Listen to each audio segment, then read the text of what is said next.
It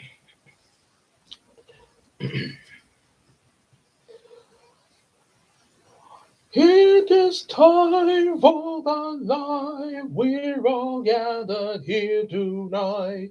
EJS, our first guest, and now we have await the rest. Oh, for me, don't so long. What's, what's up, everybody? It's your boy King Gabe and it's brilliance, genius. So we're you know what we here for, hearing all of that there. We and to say the so talk about my history in the arts of acting and theater performances and so on and so on and so on. Oh yes. Huh. Okay. Anyway, so yep, as I say, yeah, went down. My acting history goes back pretty far. Yes, um, yeah. For one thing, one thing that really kind of got me into acting and everything. I always would be mimicking different things that I saw.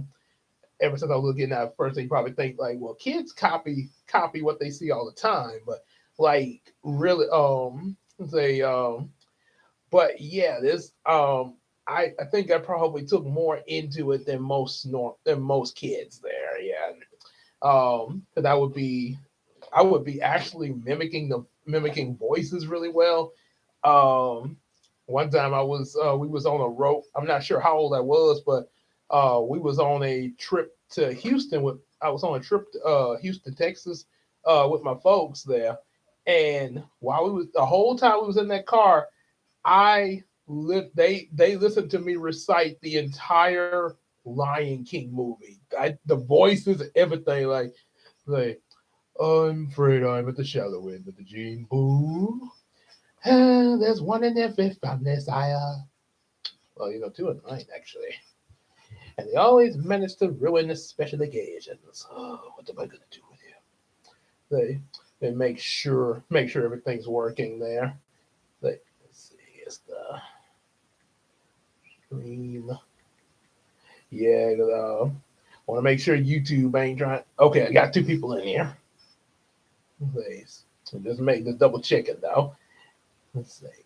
No, is it working? There we go. Okay. Yeah, let's make it. So yeah, checking in with old EJ the Supreme. Yeah,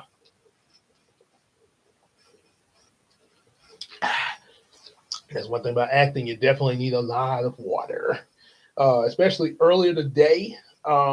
Which I'll probably be releasing it. Probably between tonight and tomorrow or tomorrow morning. Um, got both a video of my spring cleaning and a short that links with it.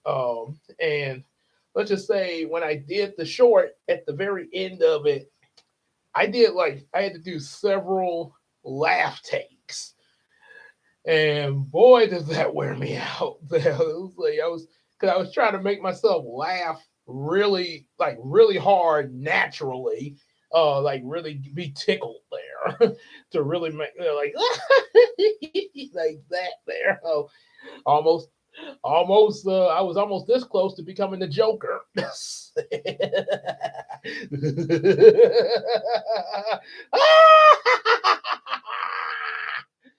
Ooh, that dick never gets old. Well, if it's a whooping you're a won't. Yeah, and then he got heckled by Terry McGinnis. Yeah, apparently Joker's weakness is teenagers with attitude. You'd be a great job.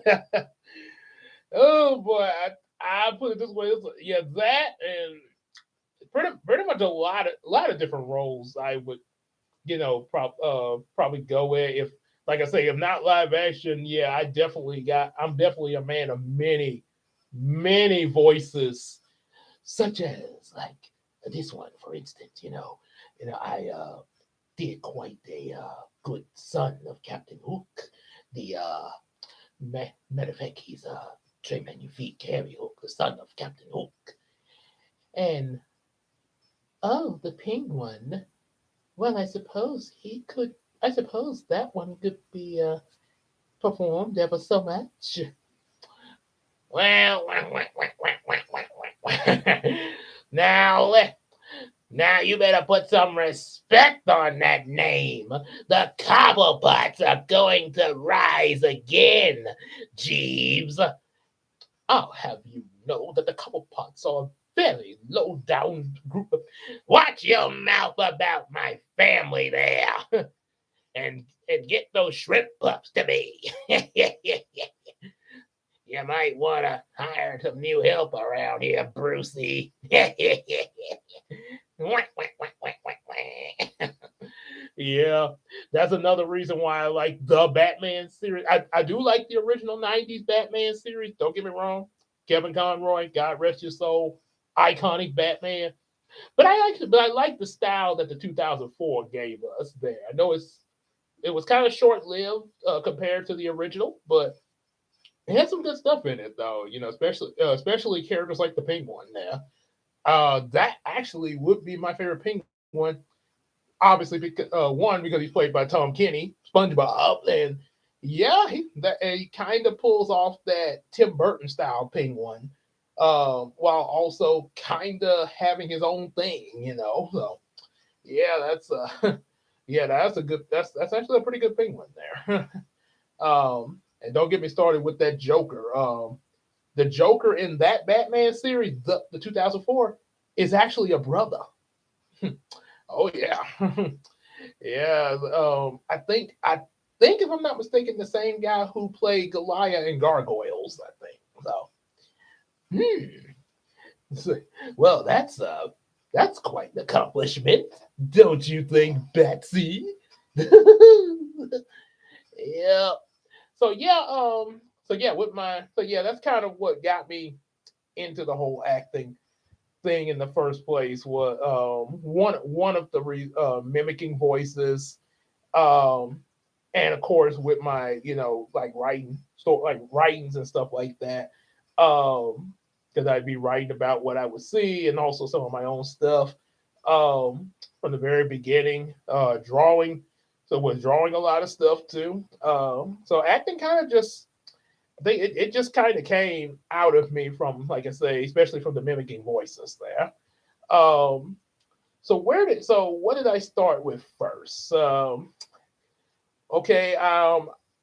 probably not going to be in a specific order. This is just as it's coming to me.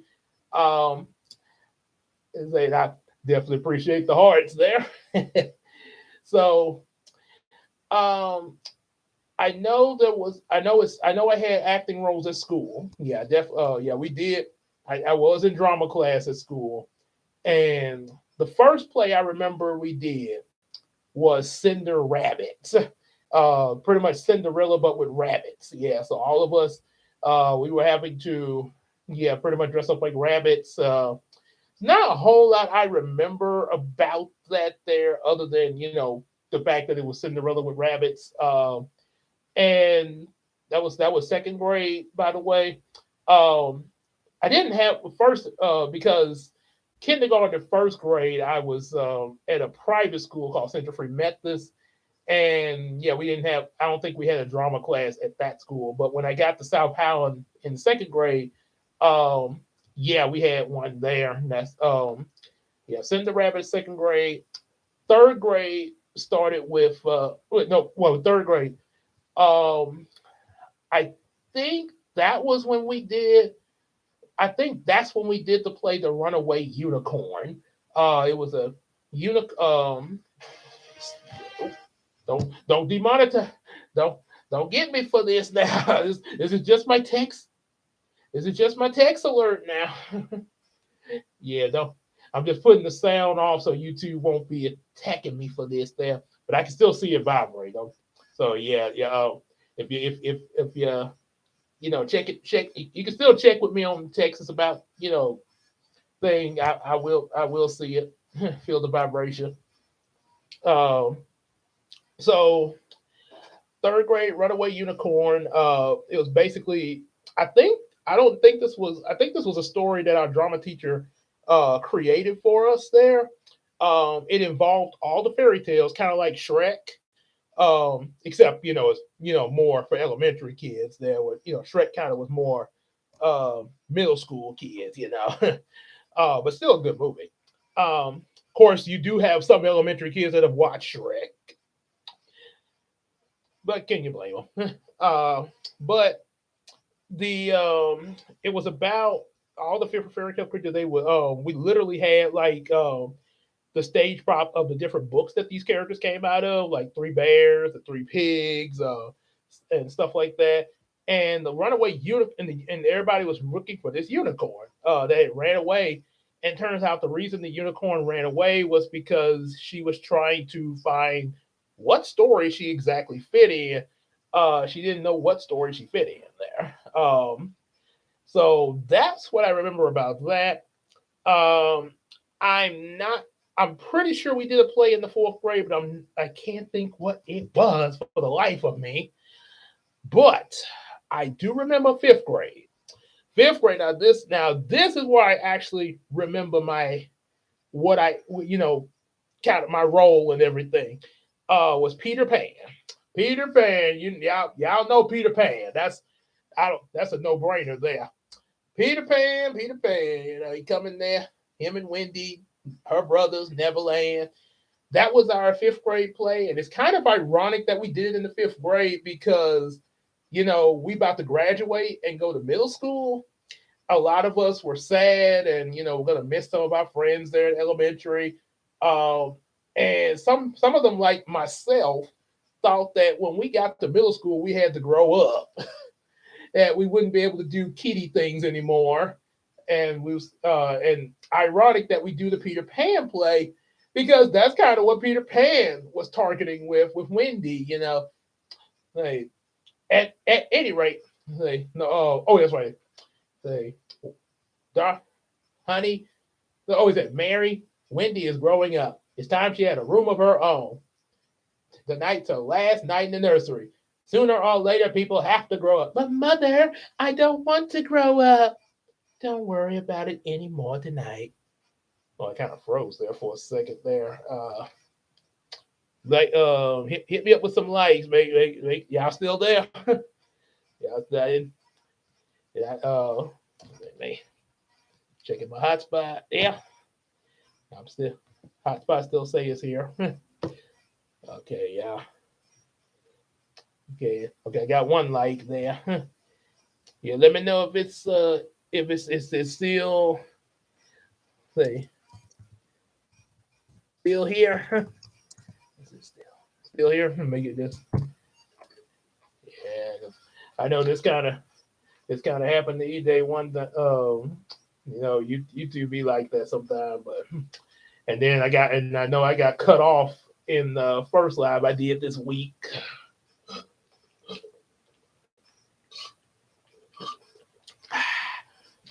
So okay, so anyway, with the fifth grade play, I did not get the role of Peter Pan. I really wanted to be Peter Pan too, obviously because he's the main character, and I mean, any of us would want to be the main character. That's kind of a given, but you can't always be the main character, and I was kind of disappointed. The role I did get, I was one, not the leader, but one of the Lost Boys. Not sure which number I was though. Yeah, because they went by number. The Lost Boys actually have names, but our drama teacher just went by numbers and Lost Boy leader. That's how he wrote in the script there. So um, yeah, we got So yeah, it's pretty much the basic story. Peter Pan, they go to Neverland. Hook's trying to fight them. He's scared of the crocodile. they Like, I must get revenge on Peter Pan. He did this to me and threw my hand to the crocodile. That croc liked the taste of it so well, he's been licking his chops to get the rest of me. In a way, it's sort of a compliment. I want no such compliment. Good thing he swallowed that alarm clock, Captain. It warns you when he's coming with his tick tock. Wait, what was that? Smee! Help! Don't let him get me! Boy, he nailed that hook scream there. Yeah. So with my role, let's see, when the Lost Boys came up, it's like, all right, boys, it's time to go to bed. But we're not sleepy. And my line, why do we have to go to bed? I wish Peter was here to tell us a story. And then my next line, uh, when Tinkerbell shows up, get the terrible Windy Bird. Peter's orders are to shoot her down. Come on, boys, grab your weapons. And my next line was, I'll help. And we shot to, and of course, Wendy got down. We actually got to use slingshot, but we didn't actually fire anything out of them because stage play. We had to pretend like we was firing out, and of course, Wendy she had to throw her voice from off stage like she was actually up in the air. So and then of course Tinkerbell was in trouble about that. Um, then I say, he said, all right, I banish you forever. Okay, then I'm leaving. Peter, please, not forever. I mean, she only tried to hurt me. I'm, okay, all Wendy said was, Peter, please, not forever, but I just added that part. So all right, for a week then. So she goes off. Uh, all the lost. So then he puts John in charge of the lost boys. Men, form a line. Attention! Forward march. And we march and we march. Yeah, you probably can get by. Yeah, like I say, I had lines in there, but it wasn't a whole lot there. Like I say, um, but like I say, it was. I did still have fun in it though. With the scenes of the Lost Boys and everything. Um, and then I remember after the play, even though I didn't get to be Peter Pan in the play, I actually would pretend to be Peter Pan at home. Matter of fact, I sort of, I almost made it like a superhero, this sounds like a job for Peter Pan, and I would run into my room and put on the costume I wore as the Lost Boy, and come out like, Peter Pan to the rescue. Yeah, that was um. So yeah, made like a superhero there. And I would imagine that Tinkerbell was there, of course. The girl who played Tinkerbell was actually really nice there. Matter of fact, when we were signing yearbooks at school, I think her name was Sonia. Sonia, actually. I'm just that's all I'm gonna say. I'm not gonna say because honestly I don't remember her last name, but she was really nice. She said she actually signed when she signed my yearbook. She actually signed as Tinkerbell. Yeah, so she kind of looked at me and she's like, even though I didn't get to play Peter Pan, I think she kind of was like, you could be my Peter Pan. so, so yeah, that was that little moment there. Then, and then of course I've also played in church plays, obviously. Back in my old church, New Bethlehem. Making sure it was still on there. Uh, and so, let me make, let me text real quick. Yeah,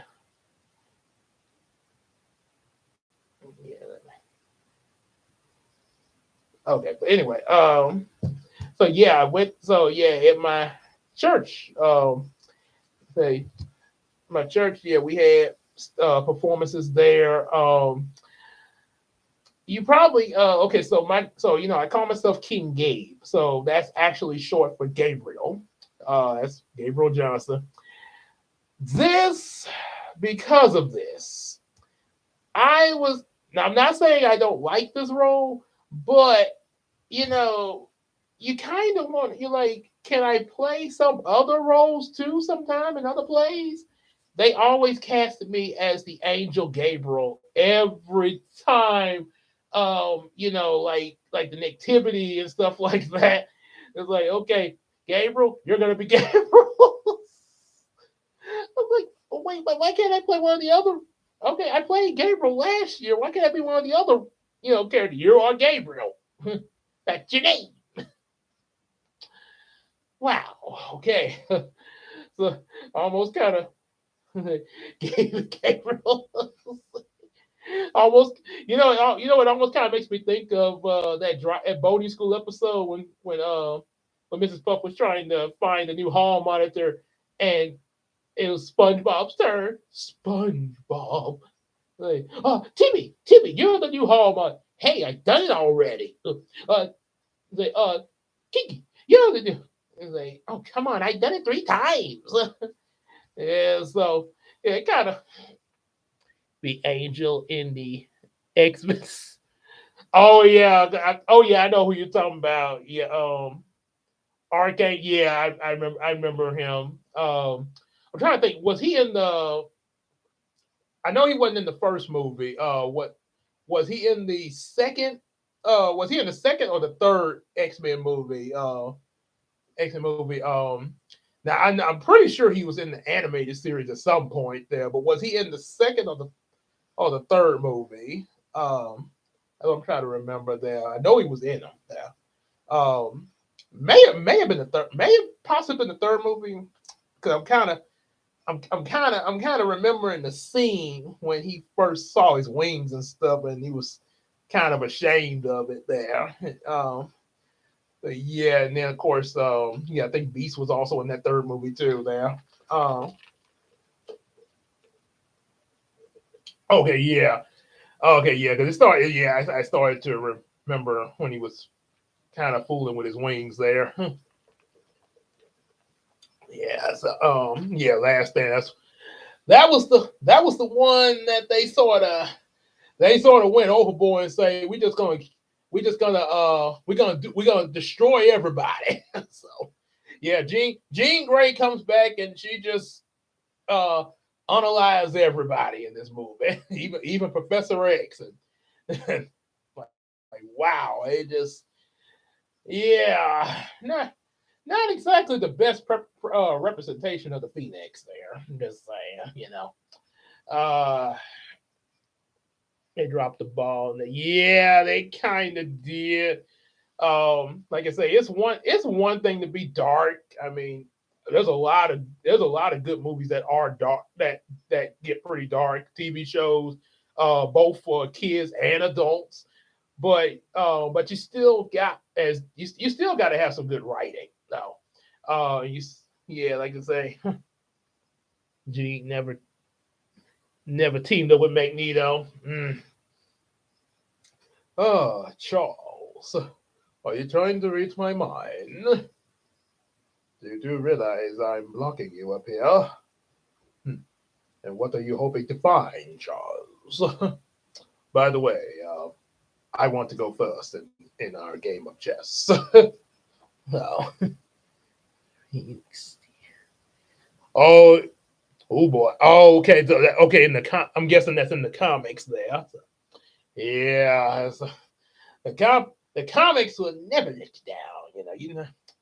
And yeah, there do be some different versions of comics. Don't get me wrong, but yeah, pretty. But yeah, I mean, at least go by yeah, at least kind of even if you make your own even if you're doing an adaptation of it, you got to have a little bit from that. At least the most important part there. So yeah, I can say yeah. I think that the hope they do a pretty good job with X Men in the MCU though. Yeah. comic and cartoon. Yeah, yeah, and I definitely remember that cart. I remember the cartoon. Yeah, yeah, especially when they cross over with Spider Man. Yeah, with Wolverine. Like, what have you? What have you done with Beast? I don't know what you're talking about. Oh, then perhaps I should jog your memories. Yeah, yes, it was. Yeah, it was, and yeah, like I say, now X-Men is a good is a good way to do a dark tone and still and for kids and heck of an enjoyment. So that's good. As a like Animaniacs say, good idea. Writing the X-Men cartoon, bad idea. X-Men: The Last Stand. Good idea. the the X-Men Evolution, a bad idea. The sorry Wolverine Origins movie that made a very bad Deadpool. So yeah, no, that's just lazy writing. Oh boy. Well, I like that we went right into X. Yes, yeah, and that's and like I said, I know we talking about the actor. I'll come back to the actor. Um, but since you brought up about X-Men storytelling, that is actually that's what's on my mind. Like I got that Superman Supergirl fan fiction I mentioned in one of the streams. When Hulkara, the daughter of Hulk and She-Hulk.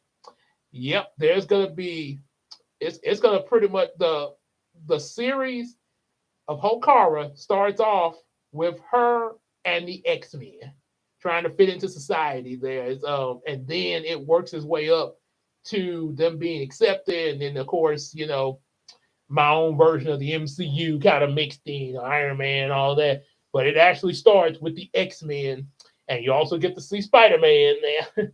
We got Spider-Man. Yep. If you were cast an X-Men, which character? Um, Ooh, boy. What would let's see. Okay. Ooh, so many decisions. Let's see. I know. When we was doing that review of Deadpool and Wolverine, yeah, I was acting like Deadpool there. I guess I'd be like a PG-13 Deadpool. Hey, yeah. I'm the universe version. I would go really hard and core, but they want me to be all well, kind of watered down a little bit because I'm PG-13. So besides Deadpool, I would probably say I was gonna say Beast. I would say probably either Beast or Cyclops. Reason why I say Beast would be one, um because of because of how I like characters like Shrek and stuff like that. And that's so Beast, and then I kind of would imagine if I was Beast, I would imagine Christina as Mystique, and I would be shipping Beast and Mystique together. um, now some people may not. Now some people probably would go with that. Some people, I don't know how they would feel about that there, but that's just me. Beast, I kind of, I just kind of randomly imagine that. Beast X Mystique. But yeah, Beast and yeah, also Cyclops because yeah, that's so I wear glasses, so yeah, that would protect my laser eyes. Yeah, so kind of would work. Yeah, both either one of them would kind of work for me. And also body wise, I could definitely pull off Beast. I'm a big guy. Say, oh, and I could imagine myself doing sort of that British act. I think it's a British. I'm not sure what accent it is, but that proper the way Beast talks all proper. Ah, Spider-Man. Perhaps there is a way I can help you. I know a scientist. He's a good friend of mine. And so, yeah, you say for you, it's either Gambit, Wolverine, or Bit. Okay. Well, we know you did Wolverine. We, yeah, I remember that there. And I know about Bishop. Yeah. Hadn't seen him a lot, but I do remember him. Um, and yeah, definitely Gambit. Yeah, okay. I know. I could guess why you chose Gambit too. I'm about to make a name for myself. Oh, you know what I'm gonna say there. and man, they would they they did Gambit really well in that last movie. There, dude, I want to see a Gambit movie with that Gambit there. Who would you know? Like I said before, I could imagine her as Mystique. Um, let's see, probably Mystique, or I put it this way, I could also, if I was Cyclops, she probably would be Jean Grey. Because I think yeah, Cyclops and Jean Grey kind of had a thing going. Um, yeah, sort of like that. And another person, I think I've heard her say this. Um, yeah, oh yeah, I remember they did there. And I think I remember her telling me once that she imagines herself a storm. Power of lightning strike again. Power of web shooters get real sticky. So yeah, yeah, she would definitely be. She could definitely see herself as Storm. I think Brownie even said she would be Storm when we was in Party City. And yeah, Storm. Oh boy. And one other person that I probably could see her. Well, no, okay, probably still. Well, I was about to say this may be an alternate universe. I know you said you wanted to be Gambit, EJ, but just say if there was like say a universe where you're Wolverine, and or if you were Bishop, and I was just say if I was Gambit, for example, that would make Christina Rogue. I have actually put her with the AI as Rogue once before. Yeah, let's just say there's a lot of I don't know. I'm pretty sure you've seen this guy before. Nostalgia critic from Channel Awesome. He's a big Rogue fan. He said, "Ooh, that's." Nostalgia critic was like, "That Southern Belle could whoop my behind any day." So, and he dubbed his head on a guy that Rogue was lifting up. Ooh, boy, crazy, boy, crazy. I, but can you blame him? I mean, especially yeah, can you blame him for liking the Southern Belle? You go, come along here, sugar. I'll take you for quite a ride. So how far do you want me to take you, baby?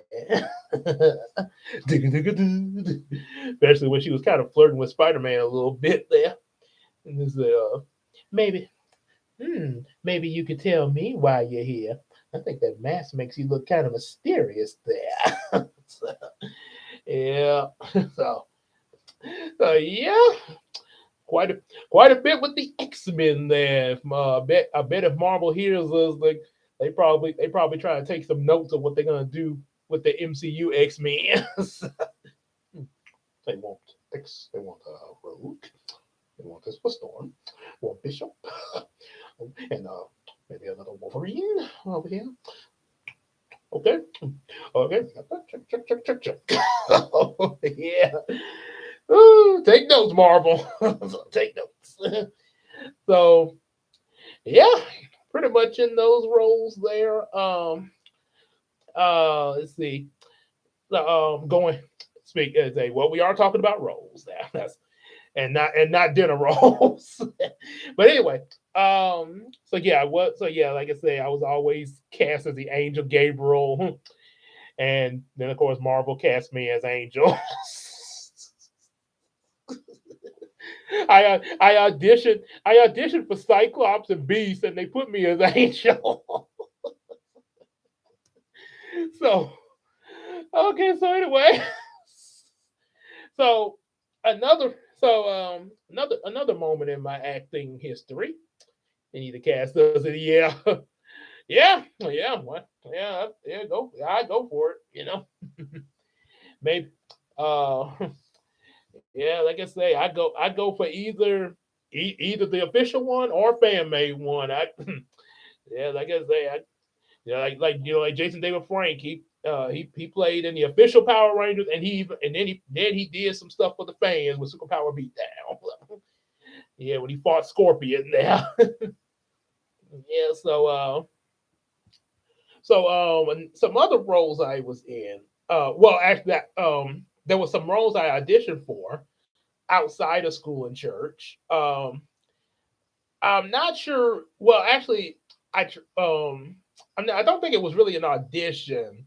I think it was some type of like acting class, or I think maybe trying to get into where they would pick me for, stuff. I think I'm not completely sure what it was, but when I went to this place, um, so I had to I had to do a performance for them to see how my acting was and everything. So what I so the what I imitated for to show my acting skills, I did Moses from the greatest adventure stories from the Bible series. Remember that series long ago? They say while surveying the sites of some ancient ruins, two young archaeologists, Derek and Moki, and their Derek and Margot, and their nomad friend Moki, find themselves trapped and sinking in a whirring quicksand. And when the dust settles, they stare up in awe at a vast chamber filled with giant relics and artifacts from another civilization. And there, at the far end of the cabin, a door with a strange inscription. All who enter these portals pass through time. Dun dun dun dun dun dun dun. Yeah, yep, not pretty much. Yeah. So what I did the Moses's role, his lines, like the Lord God of our fathers has commanded me to bring you out of Egypt. Bring us out of Egypt? Yes, out of slavery, and to lead you to a land flowing with milk and honey. He further commanded Aaron to be by my side. Prepare ye now to leave this land. The Pharaoh will be told he must let our people go. And of course, did you know that Pharaoh was played by James Earl Jones, by the way? Who is this Lord that the Pharaoh must obey? The God of the Hebrews. Oh yeah, and what he said, right? I was tending my sheep on Mount Sinai when a flame sprang suddenly from the middle of the bush. The bush sprang with fierce fire, and it was not consumed. And the voice of God came from the burning bush, commanding me to come here and lead forth our people. Therefore, we ask you release the children of Israel, so that they may go forth into the desert to make offerings to their God. Who is this Lord that the Pharaoh must obey? The God of the Hebrews. We beg you comply with his wishes so Egypt may be spared his punishment. This almighty God of yours, can you demonstrate his power? Yes, he has commanded Aaron to show you a sign. Behold, I cast down my rod, and it shall become a serpent. And boy, that snake and Moki freaked out. You did you guys see that? I saw it. And you know what? I'm taking Moses' advice. He said, "Let my people go," and I'm gone. And there was one thing Moses said in there that I misheard as a kid, but I know what he said now. But as a kid, for a long time, that this is what he actually said. When Pharaoh had his magicians make their staffs into snakes, um, what he said, in the name of Ramses, gods of Egypt. See, just a simple trick. Your God probably learned it from them. Do not mock the Lord, or Egypt shall suffer death and pestilence. So, And when I was a kid, I thought Moses said, "Get a pestilence." You know, when we're kids, we hear stuff different. For some reason, when we're kids, we hear stuff differently. I don't know why that is. Like I say, myself included, it's kind of weird there. But yeah, and so yeah, I did that for the show. You know what I could do with acting and stuff.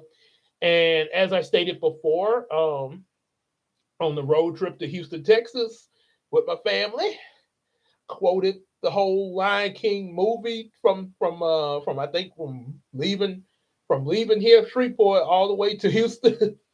so so yeah, that means I even sung the songs too. So yeah, so just imagine you're one of my folks in the car, and you hear me in the back seat say, "Life's not fair, is it? You see, I shall never be king, hmm, and you shall never see the light of another day. Badu. Didn't your mother ever tell you not to play with your food? What do you want? I'm here to announce that King Mufasa is on his way. So you better have a good excuse for missing the ceremony this one. Oh, come now, Zazu, you made me lose my lunch. Ha! You'll lose more than that when the king gets through with you. He's as mad as a hippo with a honey, I tell you. Ooh, I quiver with fear. Now, Scar, don't look at me that way. Hey! Scar, drop him. Pickable tightly, your majesty. So yeah, it made me quoting that whole thing. And interesting story about that scene. Um, I don't know. You may have seen this guy EJ. But at my uncle Ricky's church, Pastor Aldo Douglas Jr., my mom's oldest brother. There was a revival there, and the pastor that was doing the revival at my uncle's church was Pastor Adrian Johnson, and this was back when I was in the seventh grade. And the first thing came to my mind, I was like, he looked just like the Nutty Professor there, like Sherman Clump there, and he even had a brother that looked just like Eddie Murphy. So I was like, Sherman and Buddy. So I was like, Sherman and Buddy are preachers. so uh, so he was one of it was youth night. I think like Friday. I think the last night of the revival was youth night, and he when he was speaking to the youth, during the subject he was talking on, he used the Lion King as an example of how the devil tries to get us in his grasp, and he compares Scar to the devil, like how Scar tried to eat Zazu. He said that's what the devil, just like old Scar when he tried to eat Mufasa's messenger owl, and then Mufasa showed up and said, "Scar, drop him." That's just what God does when Satan comes and tries to grab up in his get us in his grasp. The the Lord God our Father says, Satan, drop him. Drop them right now. And Satan has no choice but to do it because he knows that God means business. So, yeah, he used that as an example there. So that was pretty, and yeah, that's why I remember that so well there. Um, so yeah, and so yeah, that was me quoting that whole Lion King movie. And let's see. Okay, so there's one more. No, there's some more. It sound like I said no more, but it's some more. Okay, so the next performances, I let's see. I'm trying to think. So I was constantly placed as Angel Gabriel at church. I know. I don't think I really did any performances during my middle school years that I could think of, other than church. Like I say, um, and I think it was because we had a because the youth we had then well we didn't get it wasn't a new youth director, but we got someone to sort of help out with directing the church plays and stuff. By the time I got to high school, um, I remember during the ninth grade Easter, our Easter play. I You will never guess who I got cast as. Let me see if y'all let's try to guess who I got cast as in the Easter play. Just take a guess. Take a guess. I want to see if y'all can get it there.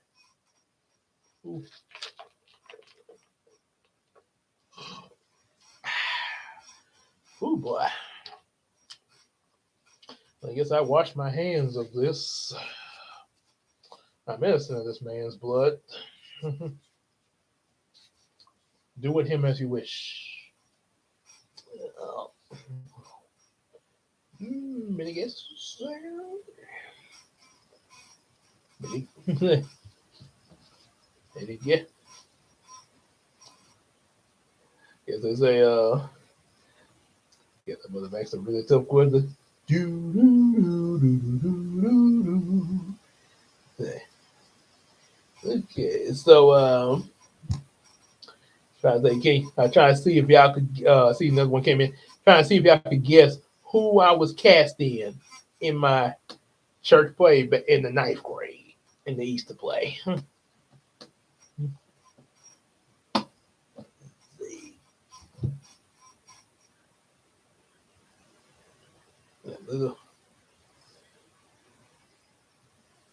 Okay, okay, I don't know what that's about. I'm not getting into something that's on Facebook. I ain't getting into that.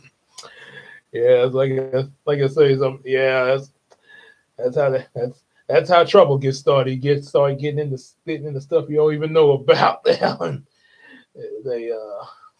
they'll be worse than what it was there. okay, I'm gonna tell you. Uh, I got cast as Jesus. I actually got to play Jesus for the first time in the Easter play. So and we kind of it was kind of a musical at the church because they had that "Don't Cry" from the Kurt Franklin album. The what is it? Why do you cry? He has risen. Why are you weeping? He's not dead. Yeah, like that there. Um, there's a I guess you could say an interlude before the song where you actually hear like Jesus, like when he was coming down with the cross and everything, all the sounds. So a lot most of the play was pretty much there was some dialogue at the beginning of it. But then when it got to the part where they played this interlude and then the song, it was pretty much mostly us doing the motions and the song had and the recording had a lot of that took over the dialogue then. So you saw I was coming like just like with the cross and everything, uh, and like I said I think and I remember there was supposed to be a like a soldier to like the soldier that nailed to the cross there. It was supposed to be someone in a soldier costume, but I guess they weren't able to get it, or either the person who's supposed to play the soldier didn't show up. So one of the ministers had to hop over there and fill in and do which was really him tied, with some rubber bands. I mean, not rubber bands, but like some string stuff like that. Like I was nailed to the cross, and he I remember we watched because we had it on, we got I think we should still have we might have it on VHS. I'm not sure, but we was looking at the VHS back then, and I remember I think one of us made a cup. Like I think my mom or either the minister that did it. Like ooh, looked like the soldier had his suit on today. So soldier dressed up. so yeah, then um then it got to the song part, and when it got there, they had they had some of the girls as pray, doing some praise dancing to it. Why your eyes do, and that song Don't Cry really gets good when it starts getting like really heated up in that song. Like, it gets like, oh, don't dun dun dun dun dun dun cry,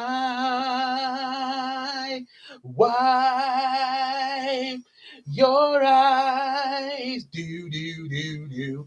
He's not dead. Oh, don't. Yeah, it be in that drum beat and all that there. I be, I hear that in the car. I was listening to that in the car today. I was jamming to it. Like, so yeah, I come in there, like Jesus is risen, and to do the different moves and stuff. And same guy was talking about the soldier in the suit that what we got, yeah. Okay, I thought that was I thought that was you, EJ, on TikTok. That was somebody else, though. I thought that was a notification from your channel. um, so I got but he made a comment because I had not sure what kind of watch I had on, but it's like, oh, Jesus has risen and he got a Rolex. Wait a second, he didn't have Rolexes back then. Oh boy. Yeah, so yeah, that was the first time of playing Jesus there. It was really really good time there. And okay, so like I said, now in high school I was mostly with the journalism class, so I didn't really do like acting there in school. I don't think we had a drama class at my high school. Um, so yeah, most of the acting at that point was at the church. Like I said, so I played Jesus in the ninth grade Easter play, and then they got real creative with plays there. The same year that I played Jesus in the same back still in ninth grade, we had another play. It wasn't like it wasn't related to Christmas or any other holiday. It was I think a couple months after Easter in May. We did a play about Abraham, where yeah, God's promise to Abraham, and I got to play Abraham, and and of course, one of the girls there plays Sarah. I'm not gonna say her name there, but yeah, there's a say that I think I may have possibly had a small crush at back then on the girl that plays Sarah. We had to rehearse together, stuff like that, and there was a scene where we had to hug each other. Ooh.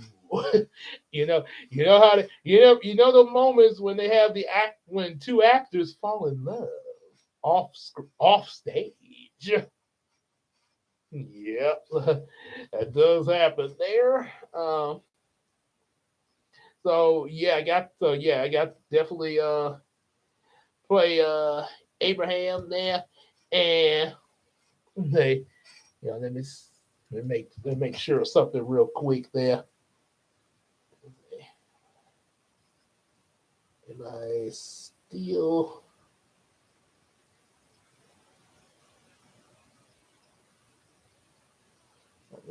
Yeah, I'm still on the screen. So yeah. Hey, what's up, Desmond? How you doing, man? It's like, that's okay, man. Honestly, I mean, I know I said 8:30 now, but yeah, I meant to start a little earlier than that. But I kind of had a lot going on, more than what I thought. Some of the stuff I was doing today took a little longer than I thought it would. There's matter of fact, I just finished eating dinner when I started the stream. I had just finished eating dinner. Had two. Play rehearsal. Oh, ironic that you mentioned play rehearsal because that's what we're talking about. There we. Okay. Okay. So it is work. Okay. Thank you, EJ. Hmm. Oh, okay. Okay. Okay. So that's okay. That's why. I had my wifey. She cooked some really good spaghetti. Had bell pepper, onion, and ground turkey. Oof. Mwah. It was almost like a little taste of Italy there. Yeah, that's what.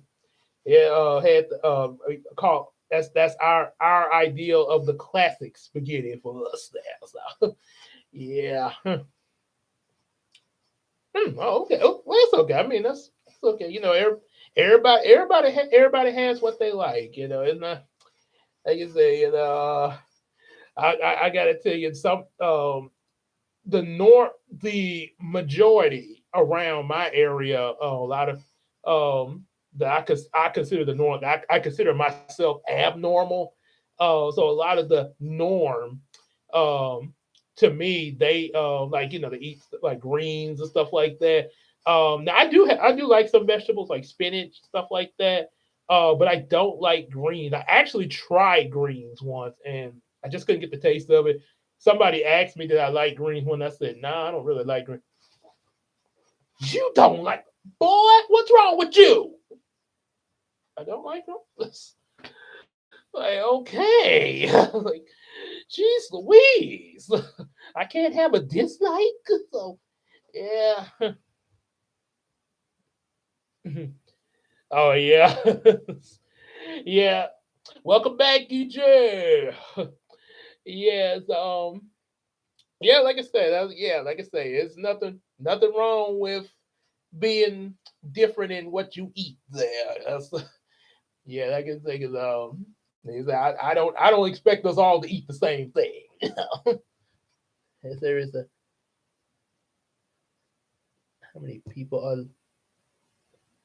Oh, okay, interesting. Okay, so game series, how do you say?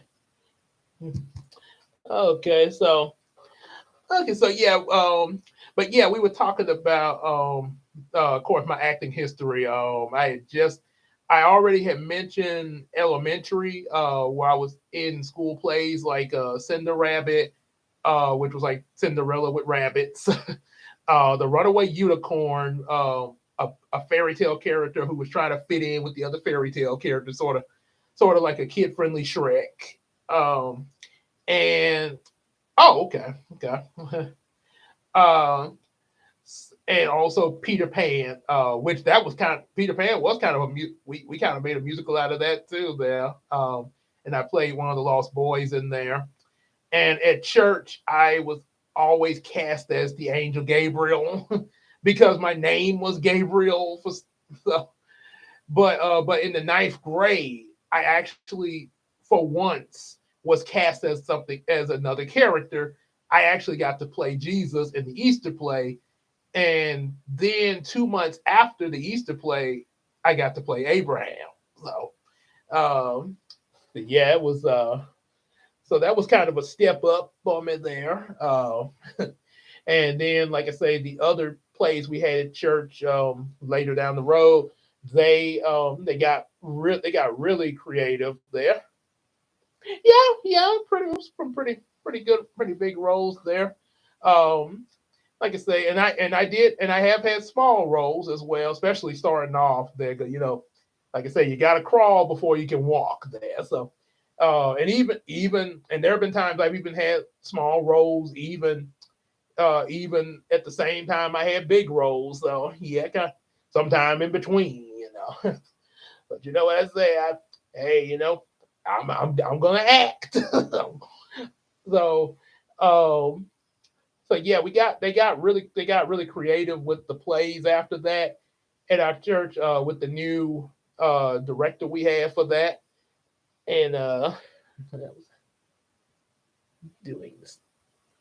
Oh, okay, cool. What if you don't mind me asking, what play are you? What play is it that you're in there? What's the play about? Yeah, they got say in the May. Yeah. What kind of that's oh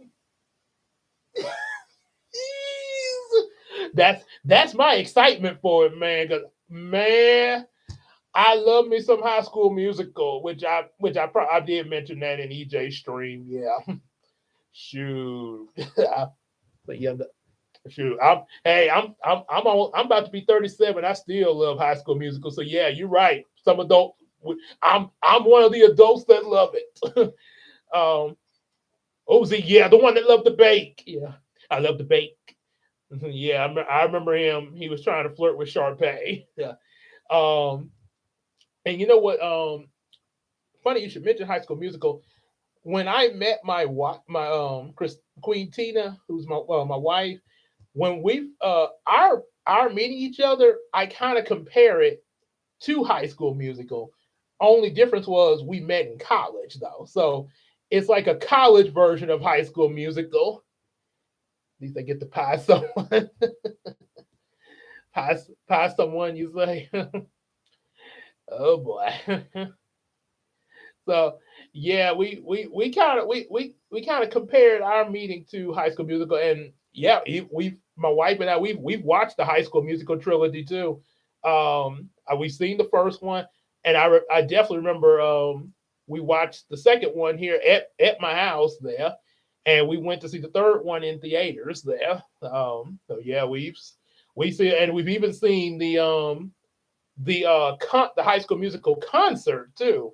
Yeah, that was a yeah, with where they what Zach Efron's character in his place, they had a guy named Drew Sterling that I guess Zach was probably like busy with something else. You know, he was also in that Hairspray short. Zach, he was also in that Hairspray movie.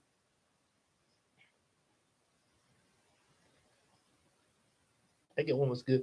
Yeah, yeah, yep, yeah. The first, well, like I say, that's where it all. First one is where it all began. There, it was all, getting setting things up. You got to know the characters and stuff. With they wanted to do more than just, be more than what people knew of them and everything.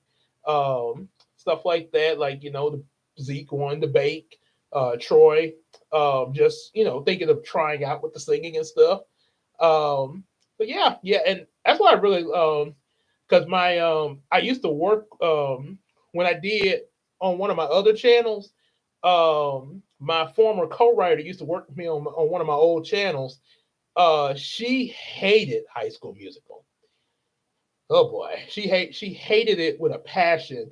And I was like, man, why you hate High School Musical? And she said it felt she actually liked Sharpay's character, and she felt like they didn't do her really well. Um, make like, oh, she did all this hard work, and suddenly she's the villain. So I explained. I said, well, let's okay. Let me let you in on a little something. Sharp now Sharpay, she actually has a good redemption arc with the Sharpay movie, Sharpay's Big Adventure, uh, leading from the third movie. And the thing with Sharpay in these High School Musical movies, first movie, it really was more so the like Troy and all the others trying to like kind of discovering themselves, like, hey, we could do more than what society expects us of. A basketball player can sing, a basketball player can bake, a nerd can rap. Yeah, it was more of that. Sharpay did kind of be she did have somewhat of a role in it, but it was kind of small, and I think a lot of it was due to Ashley Tisdale because and she's a good actor, but when she first got cast in that role, she act and I heard her say it herself. Sharpay is the opposite of who she is in real life. Ashley Tisdale feels more like Maddie from Zack and Cody, but Sharpay was like a complete opposite. So it was a little difficult for her to get into that role in the first movie. So that's probably why they wrote the plot the way it was, where her role was kind of small at first, and and kind of who want to play Sharpay. Ashley Tisdale, yeah, she played Sharpay. Yeah, but yeah, I think that's why they made her role kind of her part in the movie kind of small. Uh, the so that's and then after the first movie, I think she got a little more comfortable with that role, and that's why she has a really big part in the second movie because she was more comfortable and she really got into that there. Um, and in the second movie, it was her trying to get Troy away from Gabriella. Yes, Sharpay did work. Yeah, Sharpay works hard to get to where she is, but no, but and she does a good job like with singing and stuff. But I mean, you can't overlook the fact that she was in the wrong of using what she had and her talent in the wrong way of trying to get trying to make Troy fall for her instead of Gabriella, and then at the same time she was neglecting her brother in the process of it. Kind of had Ryan causing him to sort of turn on her. So yeah, that's why I told my co-writer. I said, yeah, I agree with you. Sharpay works really hard, and she has a redemption later. But in that second movie, yeah, she she was not in the right. So you can't overlook that. There. So yeah, but so yeah, like I say, yeah, definitely a good trilogy. Kick button. Okay. Yeah, and we're glad. I'm definitely glad you're here as well to hear. I'm glad you're definitely here, man. Say, I hope it is the 15th. Are you referring to the 15th of this month or? I mean, oh, okay. Hey. So okay, yeah, and yeah, definitely. Yeah. Okay. Oh, that's when your. Oh, is that? I guess you're saying that's when your play is there. Okay. Yeah. Your play is on the 15th. Yep. Yeah. Oh, yeah. Definitely. Yeah. Like I say, knock them. Go out there and give it your best shot, man. And also, and don't forget, have fun. Have because that's the best way to do your best is by having fun with it. I mean, you take like me with writing books and stuff like that. If I, it's not always easy to come up with. Uh, it's not always easy to come up with the stuff I put in these books, but I do have fun doing it, and that's why I keep at it there. Okay. Oh, okay. Oh boy, 11 over there. So you kind of an hour ahead of us there. Oh boy. Okay. Hmm. Yeah, like I said, we got them different time zones there. But yeah, like I say, yeah, just like I say, do your best and have fun, man. That because if you have fun, you're gonna keep at it there. 'Cause, like I say, yeah, something you're having fun with, you're gonna keep at it there, regardless of how hard it may be. You're not say, yeah, you're not gonna give up on it because you'll be like, I want to keep having fun with this. So that's the way you gotta look at it, buddy. For that. Okay, you going on a roll, yeah. Okay. You doing like EJ. That's what EJ hitting them plays and auditions and stuff like that. He be going at it. And he trying to get me into. I'm gonna like I say, I kind of I'm on. I will come. I'll come on it too. But yeah, you do. Yeah, you guys, you and EJ, y'all kind of got that in common there. Y'all pumping them plays. Yeah. All right, go. Like I say, go for it. Go for it, guys. Act. Make your acting brilliant and genius. Oh, yes. Yep. So yeah, like I say, yeah, go for it. So, so yeah. And So oh yeah, that's right. So yeah, High School Musical. Um, so yeah, like I say, plays creative plays after Easter and Abraham there. Um, then okay, so I'm out of high school now. And now, like I say, while I'm in joke, I would hey, you never know. It may hey, you never know. It might you might end up being on Broadway. Like I said, cause you going in plays back to back. Somebody come down, they be like, hey, you be like that sign. We want you.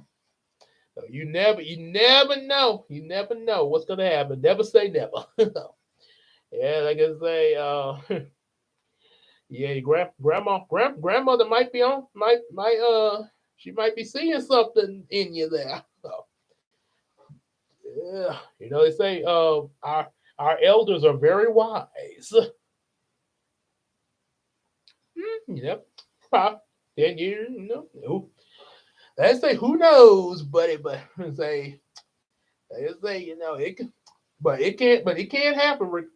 However long it takes, it can happen. It can happen, buddy. That's the thing. Like I say, if you really want it, you can make it happen there. um, so speaking of making it happen, I kind of tried to make it happen when I first got out. While I was I think while I was still in college a little bit. Um, I actually I called myself was trying to take up acting in college, but I ended up I did well okay I did do some acting with college.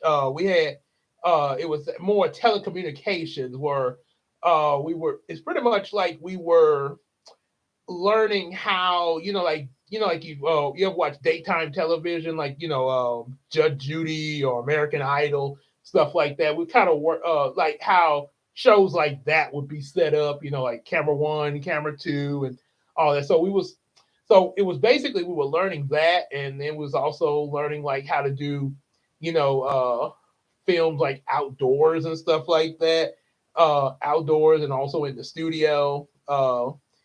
And there were a few times we had to actually come up with our own scripts to do a performance for as part of our grade. And I think one that I came up with, I think I might. Whoa, whoa, whoa, whoa, whoa, whoa! Sam Raimi, as in the guy who put Tobey Maguire in his Spider-Man movie. Whoa, okay, okay, that is okay, man. I love the movies. Told McGuire, he started that live action Spider Man tree, and boy, Sam Raimi, he did it. You know what? I actually never met. Oh, okay. I actually I really enjoy Sam Raimi Spider Man films, and I know this might sound a little weird, but I always met to me because of the way the movies were written. I always said, "Oh, it's the Hallmark Spider Man." And I meant that in a good way because Hallmark or either it's something else similar to Hallmark because it's like they had the romance with him and Mary Jane, and to me it just felt like that because I've seen some Hallmark movies there. And like I say, there's actually some good ones though. To me, it felt like a good Hallmark movie. Yeah, with Sam Raimi's writing and stuff. Yeah, the romance him and Mary Jane, and also another thing I like about Sam Raimi's Spider Man, it really when you watch it, there's a lot of nostalgic callback to the animated Spider Man series, like him fighting the Green Goblin and Doc Ock stuff like that, and the way like Norman Osborn and all that. Ooh, first to a good. Yeah, that's what. Yeah, I hear a lot of people really enjoy the first two. It is kind of mixed reviews on the third one.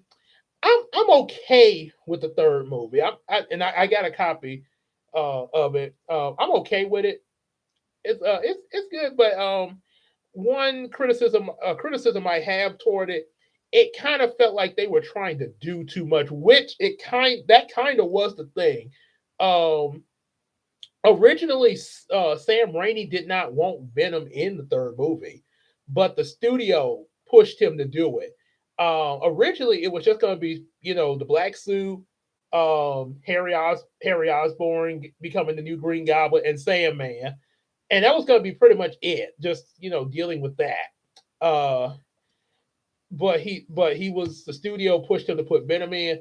Now, if I were doing this movie, I would probably like, okay, they said they won't Venom. I would have had them just focus with, Black Suit Spider Man. He tears it off, and instead, after you defeat, Sandman, the Green Goblin taken down, at the end of the movie, like a post credit scene, Eddie Brock would become Venom then, and you get a fourth movie where he deals with Venom. That's how they should have done it. Uh Oh yes, yes. I remember that No Way Home, man. That was good. And Tobey Maguire, he kinda he they kinda gave him a little starring moment when it was like, where's your web shooter? Y'all can't do that. So does the web like come out of you? I don't really feel comfortable. No, no, no. What he's saying, he just because none of us can do it. I mean, we're just curious. It kind of does. So, it's really hard to describe it. Yeah, it was really good seeing all of them there. It's also said, yeah, yes, and I know what you're talking about. I can guess what you're talking about.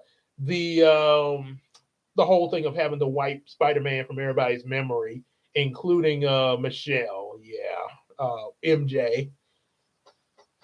Yeah, I don't know what they're gonna do with the next Spider-Man movies that come out. Because they say that Zendaya them are supposed to come back in the movie, so I don't know how that's gonna happen. Some people were kind of expecting for like Daredevil or either him to work with new characters like Black Cat or something like that. So and yeah, he should. Yeah, he should because he graduated. Because I think it ended with him being an adult.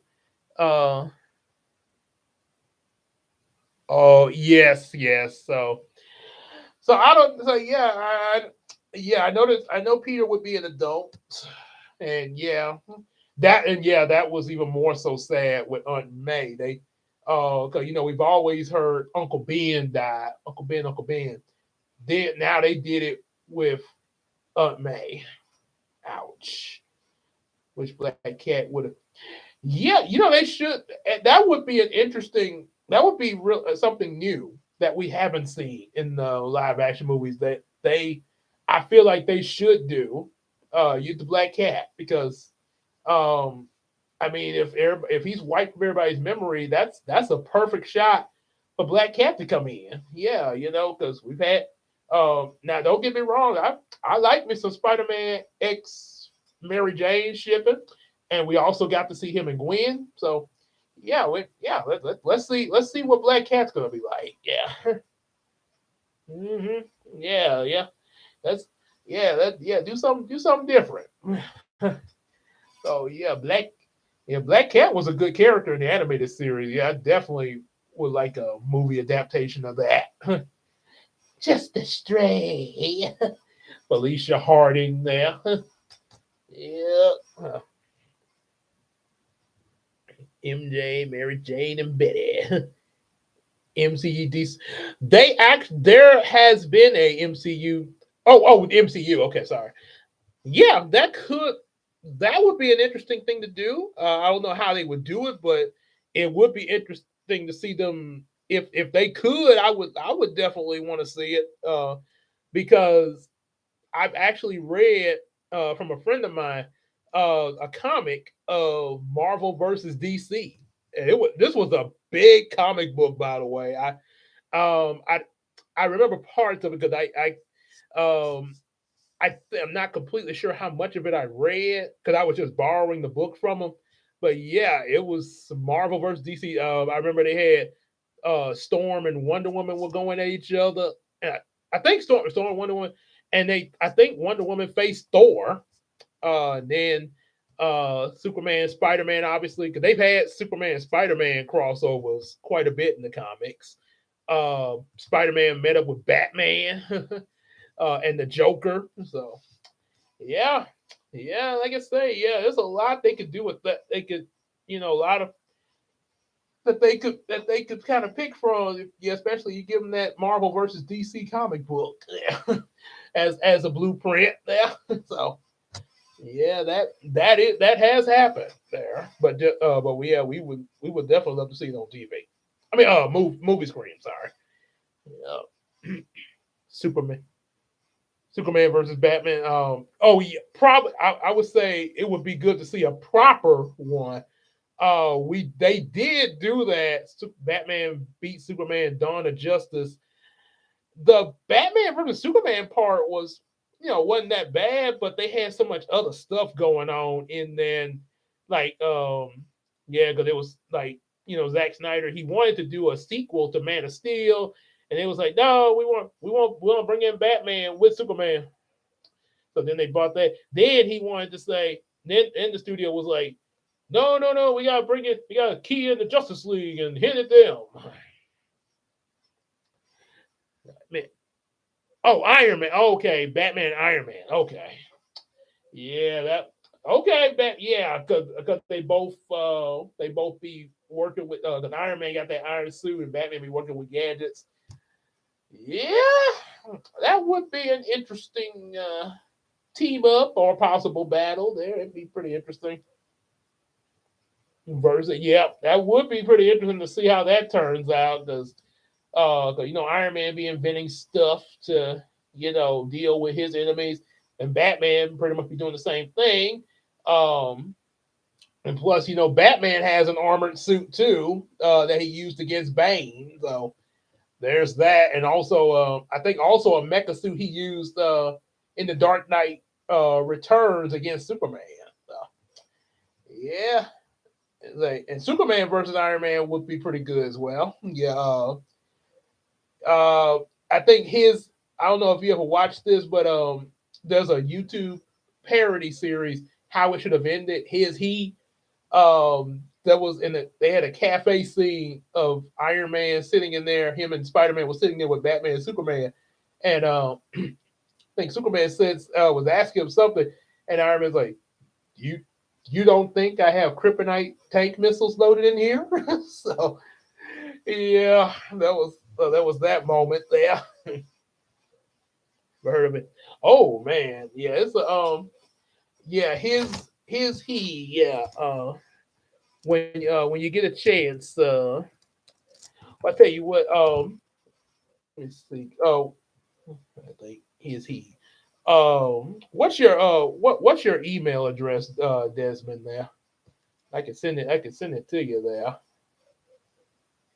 So I could the his he YouTube channel there. Okay. Oh, there we are. YouTube is yeah. So yeah. Okay, yeah, but okay. Well, when you look, just yeah, look up he like the word his and he, but both together. Yeah, that stands for how it should have ended there. So yeah. Um. Oh, there was a so they do have a comic of Superman versus Iron Man. Yeah, and I tell you they may have done that in Superpower Beatdown on YouTube. That it may have been possible that they may have did. I know there was an episode of Superman versus Thor, but he may have fought Iron Man. Um, there was an episode where Iron Man fought Optimus Prime. It was all CGI there. Oh, yeah, it's yeah. I got other as Link Carr would say, comics. went all kind of comic books went going all kind of directions there. Like I say, like, hey, you want to have a crossover? Yeah, sure, why not? Yeah, but next thing you know, you got a crossover. Yeah, they comics are a lot more direct, go a lot of directions there. Oh, okay. Well, yeah. Well, yeah, and I tell you, I sort of I mean, I do like to read. Don't get me wrong, but I wasn't like we had at my school we had what was called accelerated reader. Where we had to read a book that was on the accelerated reader list, and then we had to take a test on it. And so I in the eighth grade I did not do so well with accelerated reader test at one point, and so my teacher got me into these books from Sharon Creech. The author that's the author that was the author's name, and the first book I read from this author was Absolutely Normal Chaos, and I passed that test because I actually was really interested with this book, and that's what she was saying. She said, "Yeah, you would probably yeah, this book would actually be interesting to you." Did horrible in science. Oh, ninth back in the ninth grade, I was not the best in science there. Uh, there was okay. And sixth grade Spanish. Yeah, ninth grade. Yeah, and yeah, we took Spanish in elementary. I don't. Yeah, I'm not saying I don't like Espanol. Because I mean, I mean, it's cool to hear like people talk in Spanish. It's real, and that's what I really like. I really think it's really cool hearing different accents there. Spanish, like African, like the Black Panther there a lot. It sounds really cool to me. But as far as school wise, yeah, I didn't do so well with Spanish elementary, mostly because of my ADHD. I wasn't paying attention too well. There, my mind would kind of wander at times.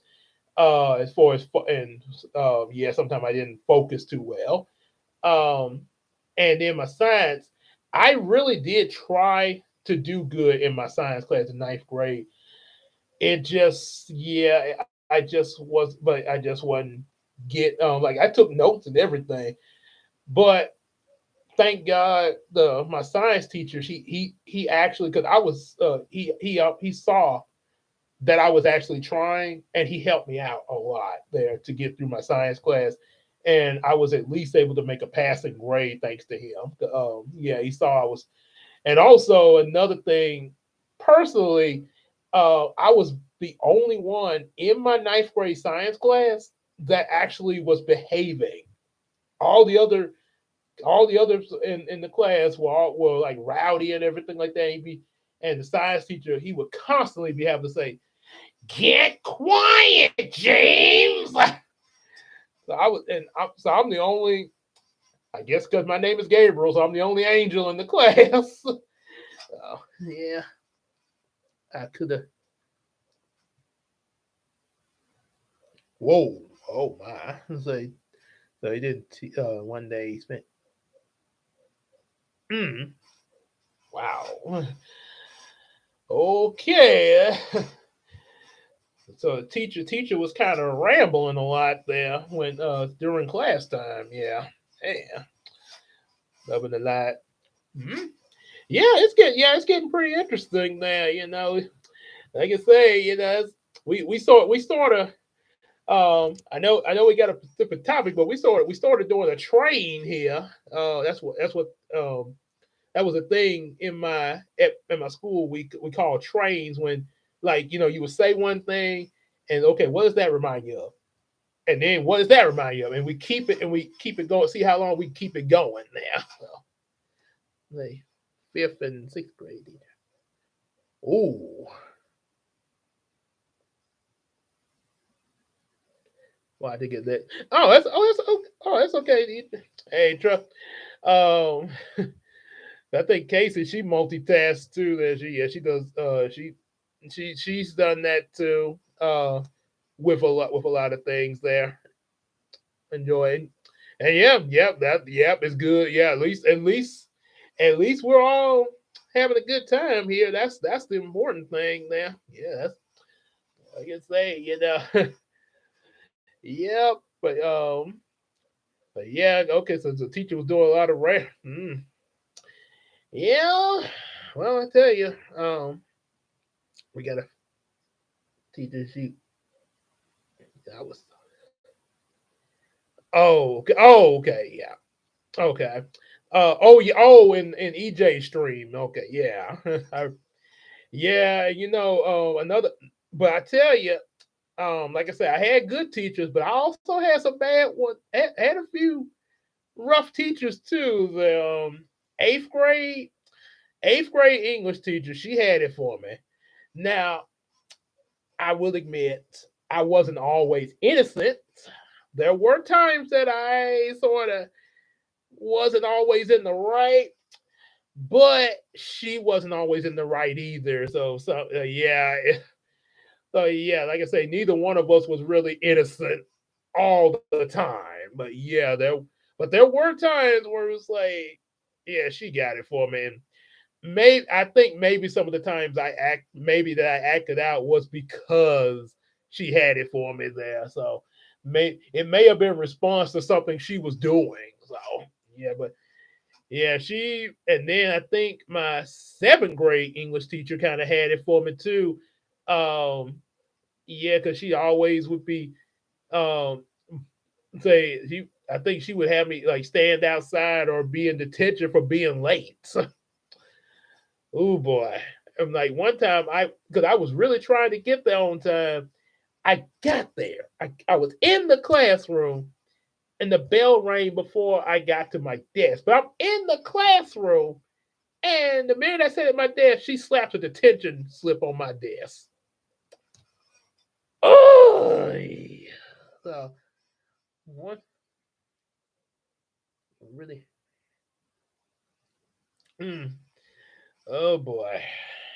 Well, like I say, yeah, it'd be some rough teachers there, but like yeah, there's like I say, eighth grade English and seventh. Well, actually, no, it wasn't English. Seventh grade science teacher. Seventh grade science teacher. Ninth grade science teacher was real nice. He was we yeah he was he helped he really was a big help and helped me pass. Seventh grade science teacher not so much. Ooh, and I think the seventh grade science teacher one time when we had a pep rally at school, um I would now I don't know how this would sound to you guys, but I was actually reading one of my Pokemon books during the pep rally because I just felt like it. The teacher comes up there and takes the book away from me, and I didn't get that book back until the end of the school year. And I was like, "What did I think it's a pep rally?" It's, I'm thinking like it's not like I was reading it while you were teaching. So she was mad because I read during a pep rally, and one of them I'm going to share with you guys. My I took violin in school. I took strings class. That's what we called it. My strings teacher actually made me stand outside, and I think possibly gave me detention, but I know she made me stand outside because it was either two things. I remember telling some of the kids in my string class about two different things. One was this Star Tropics 2 game I used to play, Zoda's Revenge on Nintendo. And I was telling them about one of the boss battles in it, where I had to fight an Egyptian Sphinx head that would also have a skull face and fire little energy balls at you. Pew pew. And and then another thing I was telling some of the other kids about when I had Lego blocks. You remember EJ? You remember Voltron? Voltron. I couldn't exactly build Voltron out of the Lego blocks that I had, but I built blockheads, literal blockheads, and I built five of them. And I said, five mighty Lego blockheads formed together to form Headtron, defender of the universe. So Headtron, and so it was so either one. I'm not sure if it was the Headtron or the Sphinx head conversation, but the teacher heard one of those conversations and made me stand outside. And I was like, no, I didn't do it. Stand outside. Like, okay. Who really? Let's see what you got. Night, oh my. Took lunch and recess. Dang. Oh, cool. Oh, clarinet and the alto saxophone. I tried saxophone once there. I never I do, and I do like yeah, we there's actually you're never gonna believe this. There's a guy that actually plays the saxophone here where I live at in Shreveport, and his name is Gabriel Johnson, just like my name. But they call him the sax man. That's actually his business is playing saxophone there. And he kind of looks like me a little bit. Matter of fact, I once because he's married to one of my to a friend of mine from my old church, Esther. I actually asked them to do a serenade. I'm not sure which year anniversary was, but one of the anniversaries from my wife. We surprised her with a saxogram there. Yeah, playing the song from Jamie Foxx, "Wedding Vows." There. Yeah. If you like boss fight, you would love Elderin. Oh, okay. Is it? Hey, what's up, Janara? Okay, what's that? Got Janara in here. Yeah, we don't went from talking about actor history to to teachers and other things that we on a train here. So Elden Ring. Let me hold on. Let me Metal Gear. Yeah, I've heard. Okay, I've heard of Metal Gear. Yeah. Let's see. Wait. Let me. Let's see. El Elden Ring. You say? Oh, okay. Oh, okay. I see what you're talking about here. It looks like it's an anime too. Okay. So I guess the game is based off the anime. Okay. Hmm. Yeah, not bad. Not bad there. And you said the teacher took cool club. Yeah. Yeah, we are keeping it cool there. I got a video I'm gonna be dropping later after this probably tomorrow with my spring cleaning my shade, and I showed one of my shades in the video. Had some it's the hardest. Oh yeah, them boss fights can really get to you, man. I remember that well. Yeah, because it took me a while. Like now, I could Star Tropics 2, Zoda's Revenge. I could play through that whole game really easily. But when I was a kid, yeah, it took a while for me to grasp that game. I lost a lot of times there, especially.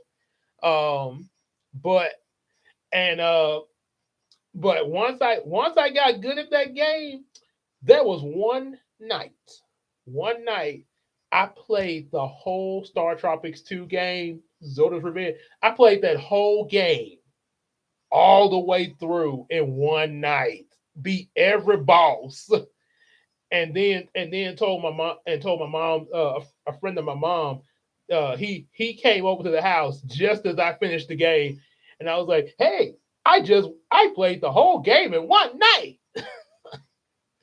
Yeah, man. the base game has to be the hardest. Mainly one attack that is hard. Yeah, I've seen cases of those. Yeah, in some of the ones I played, man. There'll be them attacks, and I think the final boss in Star Tropic Zoda. Oh boy, when he turned into this big beast thing, it's and don't let him turn you into a boar. What? Oh yeah, okay. Oh yes. You did that. Okay, forgive me for that. Um, it's really good. It's really good to. I've been in church ever since I was 5 years old. Well, actually before then. Cause my mom and dad, they ever since I was born, I've been in there, and I got baptized at 5 years old, accepted Christ into my life and everything. Um, and that's okay. Well, let's see. How can I describe it?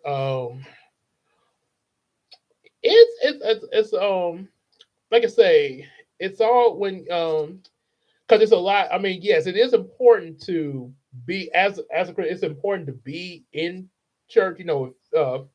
Fellowship with other Christians to help strengthen, um, strengthen yourself in the Word of God and everything. But like I say, as far as understanding what you get into, that's like they always say, being saved is the process. Is it's a matter of like I say, when you when you, especially in my, because I guess in my case, because I was raised like this, so um I've seen some cases where people were raised in the church just like myself, and they've strayed away. As a friend of mine, real nice guy, but he was raised in church just like me, but he left at 15 because and I asked him why. He said he didn't feel like it made any sense. He could not understand the sense in God's words there.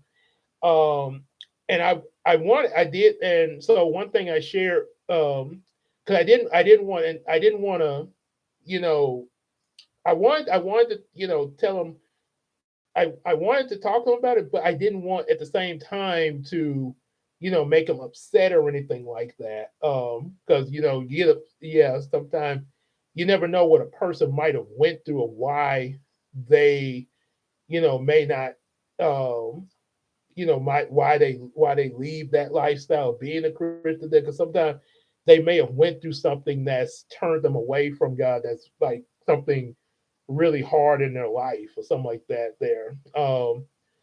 So he never did explain why, and I guess it probably was real personal.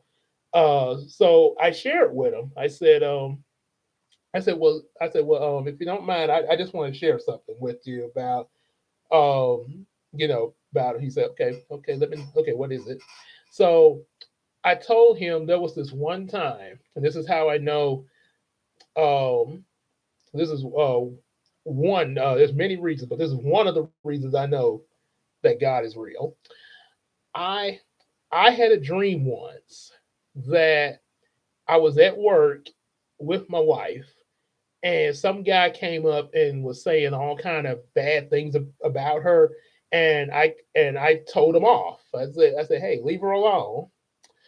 He walks away. Later in the dream, this guy comes up to me and puts me at gunpoint in the dream though. But I was scared out of my mind, like, please don't shoot me. No, don't shoot me. And my heart was racing and everything. And just before he was about to fire, everything froze. And at that moment, in my dream, I saw Jesus himself, the Son of God, come in there, and he placed his hand on my like, Gabriel, wake up, wake up. Come on, wake up now. And I woke up. The reason why I say this is proof of that God is real here, because one thing and this is actually true, my cousin told me once, you could actually, you know, no longer be, you could actually, well, I gotta say it, you could actually die in your dream because this is how. If you're having a dream where suddenly, like just say in your dream you fall off a cliff and you're falling and screaming, your body in the bed is the heart in your body is going to be racing up and down because your mind is telling your body something is happening to me. And if you don't wake up in time, there's a chance that it could race so much that you could just die right there while you're asleep. So if Jesus had not shown up in the dream to say, wake up, because I was scared. And if Jesus hadn't shown up just then, I I wouldn't be here on this live stream talking to you guys there. So yeah, that so yeah, like I say, and like I say, it is a choice. It's like I say, I'm not it's and nobody should ever be forced into it. And not yeah, it's a choice because Jesus said himself that man that we as human beings we have the choice of whether we want him in our life or not. That's so like I say, he's not gonna like I say, the word is out there, but it's our choice to accept that there. So yeah, like I say, it's just some kind of think of and see what how you feel about that and everything.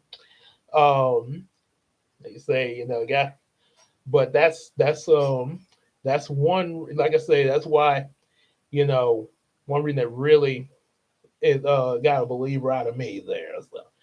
So and also my wife is also proof of that he's real because like I say, I did not I knew I wanted to, like meet somebody special, but I didn't know how it was gonna happen. I had no idea how that would happen, meeting that special someone.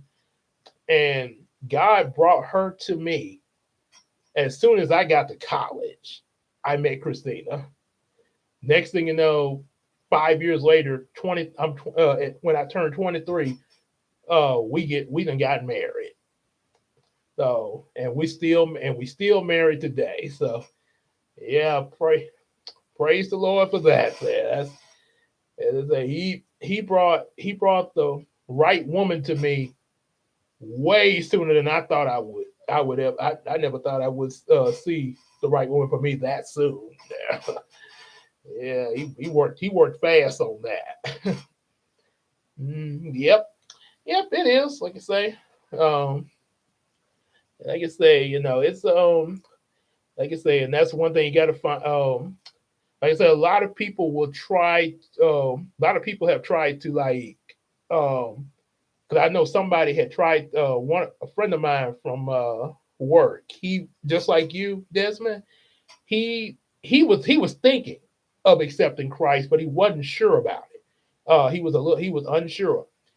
His girlfriend was trying to force him, and because she did that, he broke up with her and just straight away. Because so yeah, that's why yeah, like I say, my mom tells me the same thing. Don't force people to be that. Yeah, so yeah, that's what she said. Don't force it because like I say, tell them about it, but they have to make the choice for themselves. Yeah, yeah. Okay, that's like I say, yeah, that's why I just put it out there. Yeah, so yeah, like I said, like I said, that, and I definitely would, because like I say, I want, like I say, I want everybody to have a chance at, accepting, probably, but I want them to want to do it. Yeah, so yeah, that's what, like I say, it is a, that's the, but that, yeah, that's part of it. Yeah, God, and one thing about it, Jesus loves you. That's what he loves you, and he loves all of us. Yeah, well, yeah, that's a real good reason. Hey, Janera. Wait a minute. I think wait. Hold on. I think I did say hi to you one. Oh, okay. My bad. There. Okay. Now, I see. I was so busy with the other conversation, Janera. I didn't. I did say hi to you, but yeah, I'm just now realizing when you said Billy. Yeah, so yeah, my bad there. Yeah, I mentioned before. I mentioned before. I kind of got the ADHD. Yeah, sometimes my focus it be way over there. Be like, wait, back over here. So yeah, like I say, yeah. So so yeah, oh yeah, that's what so I was um okay, so now we're back from our now we return to our scheduling program. Um while I was in my adult life, there you good. There you good. Okay. There's one. Okay, elder. Okay, more about the same boss. I wonder is he would he be any harder than Zoda from Star Tropics? There, I tell you, yeah, as a kid, I thought that was a pretty difficult boss right there. they, but when I while I was in college though, my I auditioned. I actually did audition for some movies there. One of them, her name is. Oh, okay. Hmm. Okay, got a she boss there. Okay. Yeah. Yeah. But wake up and say, hey, you know what to say? Never underestimate your opponent. That's what I say. But so one of the movies I auditioned for was a movie called Soul Man. Some of y'all may have heard about it. Soul Man was starring Bernie Mac, Samuel Jackson, Isaac Hayes. Yeah, three of the, and also Shannon Leal from Tyler Perry's Why Did I Get Married? So I got to meet some stars there. Now I actually was in there as an extra in the audience for the final scene, which was a she had a lot of yeah, I faced some enemies like that there. Yeah, some that's one thing about them. That's one thing about it. They yeah, it is a challenge. but but I was an extra in there, and I actually got to talk with Shannon Leal. And we had a pretty good little conversation. Told me about how she liked being in the movie Why'd I Get Married, and her favorite scene was when Tyler Perry threw her phone against the wall. Uh,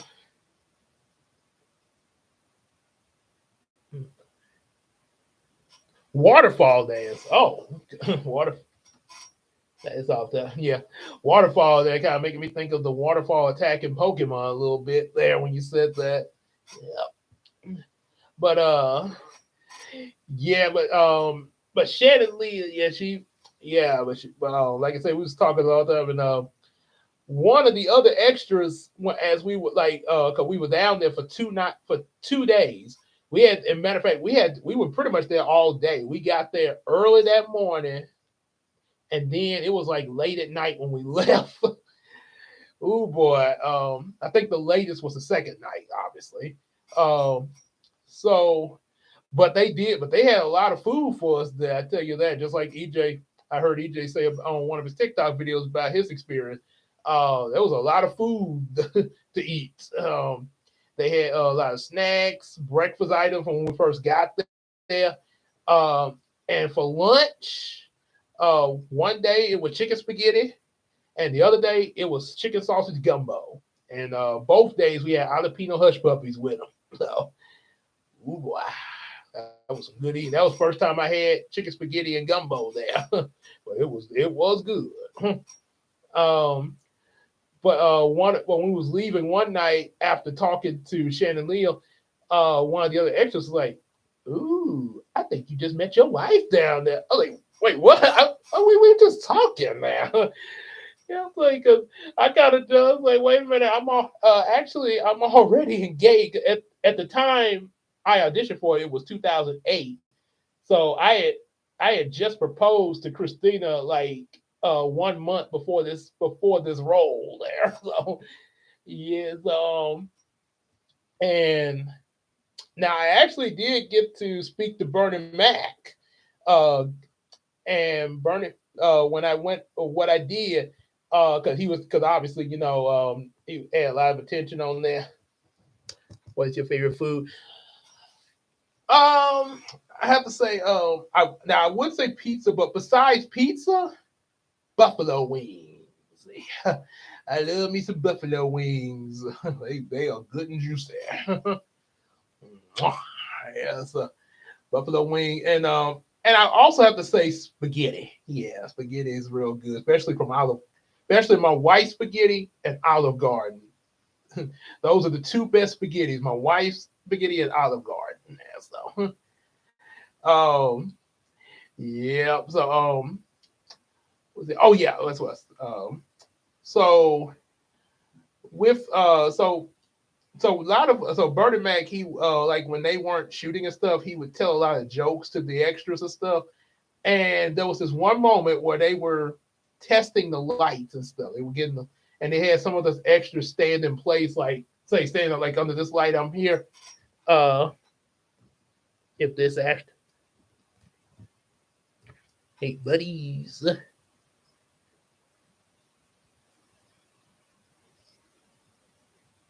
right there. Oh, I don't know if this rest. Oh, okay. Oh, it's a restaurant. Okay. I haven't seen that restaurant around. Yeah. I we got quite a few restaurants there, but I hadn't seen a Buddies there. Yeah. That's the first time I've heard of that one now. Yeah. Like, but while we were testing the lighting, I snuck. Oh, Italian. I love me some Italian. That's why I mentioned Olive Garden earlier. And believe me, my wife is a big Italian lover. Boy, she loves some pasta. That's why she make that spaghetti so good. Mm-mm. You can't go wrong with that Italian there. Yeah, Italian got some good stuff. Yeah. But while they were testing that lighting, I snuck over when nobody was looking and over to where Bernie Mac was, and I said, "Hey, Mr. Mac," and Bernie looked up. Hey, and then the studio crew came and put me back over in where they had me at first. That's like, but that was the closest I got to interacting with Bernie Mac there. Oh boy. And yeah, and like so yeah, we got to see like how they did like multiple takes of the scene, like what they was doing. Let's take a walk in the park. They had to shoot that over and over. And see, that was the first time. This was the first time I learned that whenever they do singing, like they sing a song in a movie, that song they have to pre-record themselves singing the song. The people who sing the song, they have to pre-record it first. Then they start shooting because if with all the multiple takes they do, if they sung there on the spot multiple times like that, they probably would give their voice out like Goku and DBZ when he turned Super Saiyan 3. Yeah, it's yeah, they said the actor gave his voice out there, so that's they would have gave their voice out if they sang multiple times. So yeah, so it is pre-recorded there. That's when I first learned about that there. Nothing. Oh yeah, yep. Neither did I until I was sitting there seeing it for myself there. Yes, I mean they. That's why we were there so long those 2 nights because, and like I say, it was only like I would say probably 2 scenes at the most, but we was in one location the whole time for these scenes. But like I said, they had to shoot like from the first angle. They had to go from the left, the right. Then they had to do like different point of view of the characters and stuff like that.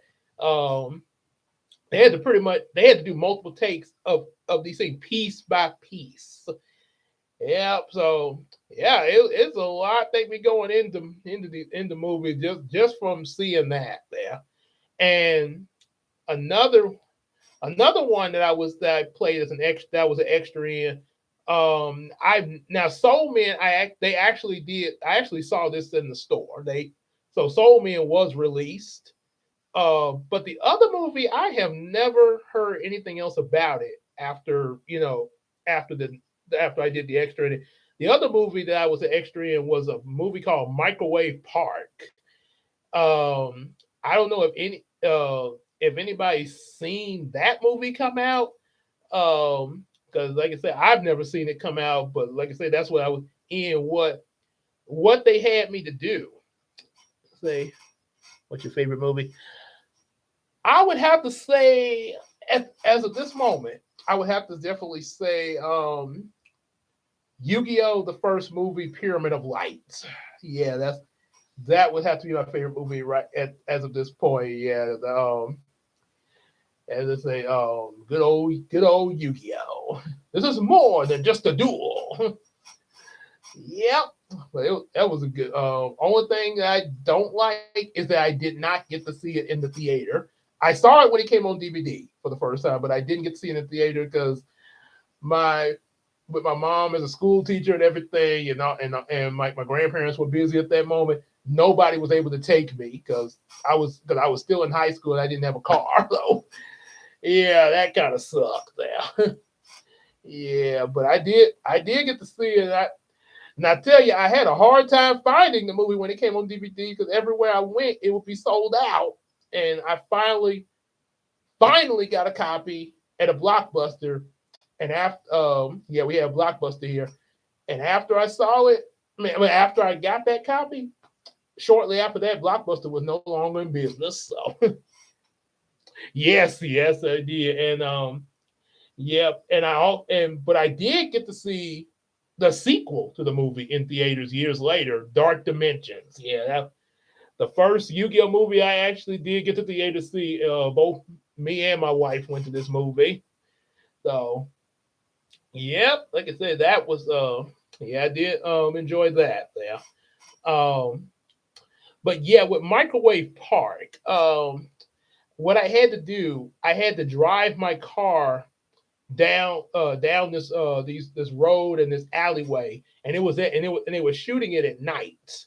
We was there for a pretty long time, sort of like Soul Man, but it was only one night though.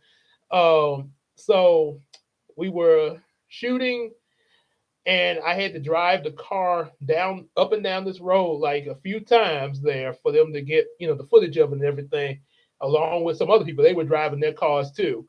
Um, so that was pretty much it. But I mean, we was down there for a long time.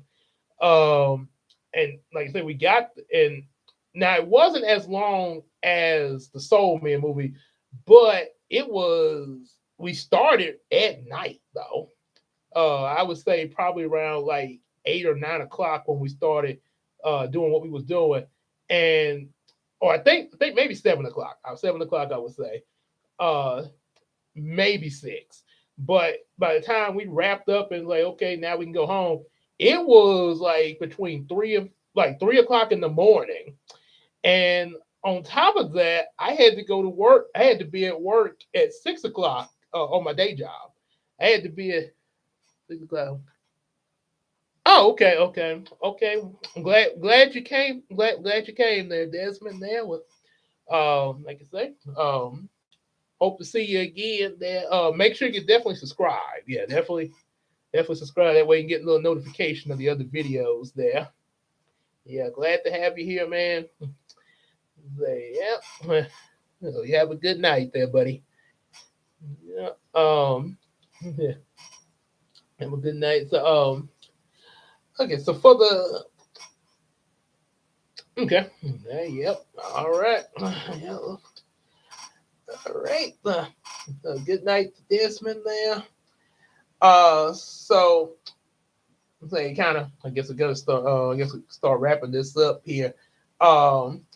So with. So yeah, it was like 3 o'clock. 3 o'clock we get out. I got to be at my day job, Kroger, about 6 o'clock that morning. So I call myself trying to just stay up because I think I had my work clothes already in the car, so I could, change into them when I got there. I um, I was driving around. My mom called me while I was out there and asked me like, "Well, Gabe, you could come back here and take a, kind of rest your eyes a little bit, not and I'll get you up in time for work." But I felt like I didn't need to, and I was like, "Nah, I'll be all right. I'll be all right, mom. I'll be all right." Okay, Gabe. So I get to work, and I start my shift. I I was trying to mark some salads down, and I was almost falling asleep on the cart I was working. Oh. So I had to take a break and get a V-Vault soda, some flaming hot Cheetos, and a Butterfinger. And after having all of that, and I got off my break, about 30 minutes later, I finally woke up. So, but I tell you, yeah, that's that all nighter. Not not something you want to make a habit of doing. Yeah, just from my personal experience there. Yeah, that kind of reminds me of one of my coworkers when they worked two full time jobs, Kroger and the casino, and they this a friend of mine, and he would come to work. He come to work at Kroger, eyes would be as red as ever. And he said one time he was so tired he fell off his motorcycle and rolled into a neighbor's yard.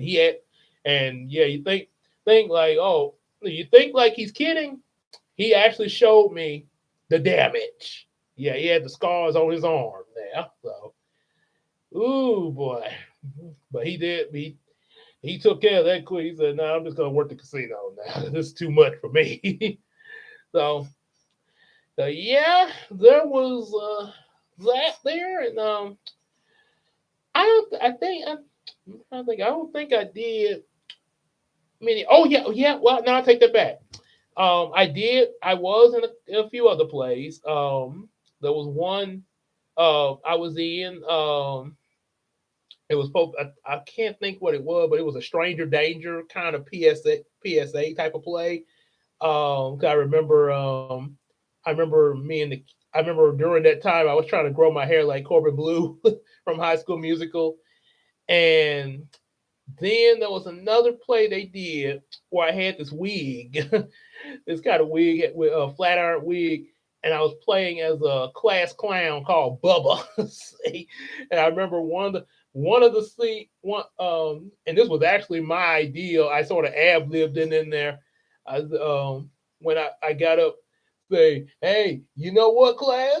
Y'all gonna make me lose my mind up in here. Y'all gonna make me act a fool up and it was actually my idea for the teacher to slap me on the head, like actually slap me on the head.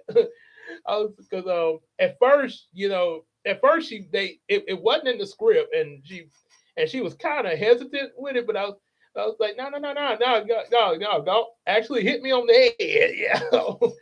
So yeah, they did.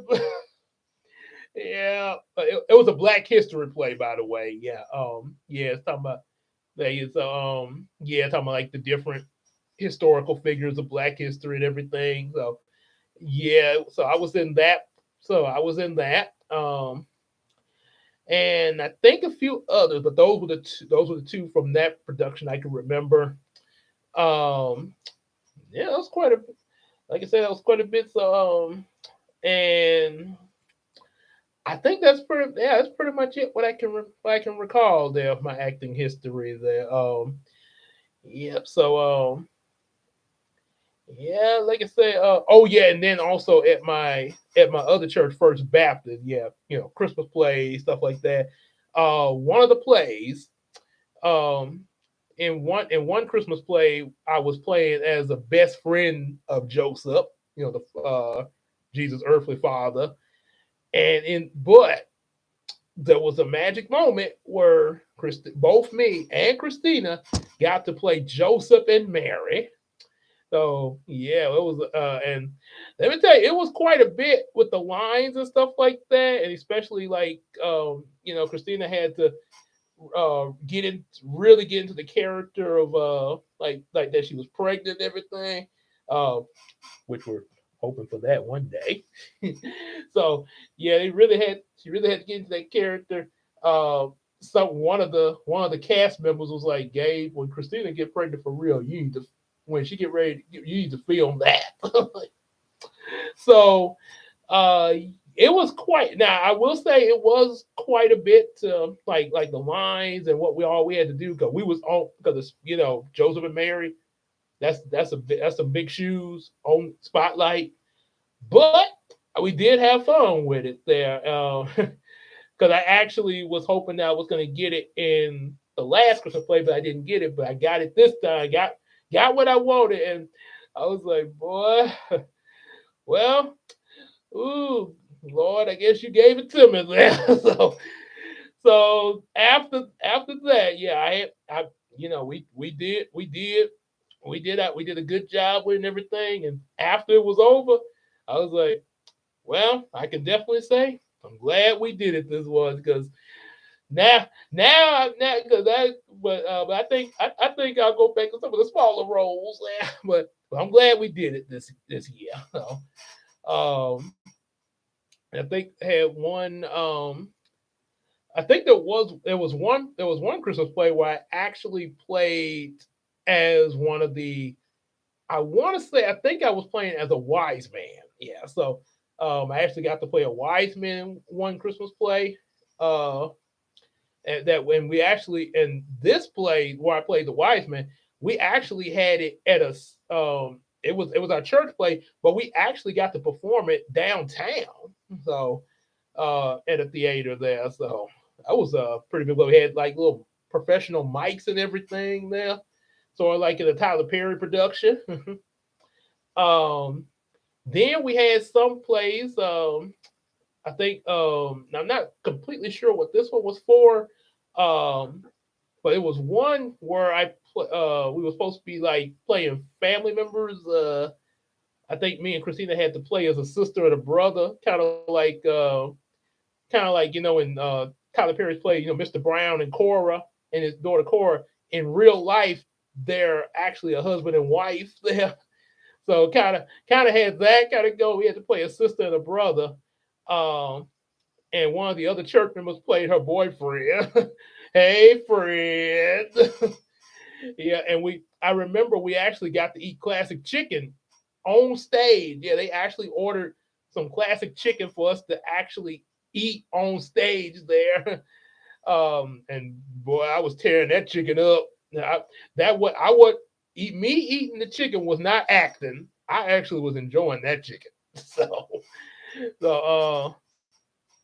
and then another play, Christina and I, we actually did play as a couple, but I was playing I think my name was Jabba, and I was supposed to be Jamaican. Like, hey, yo, man, how y'all doing tonight? My name is the Jabba.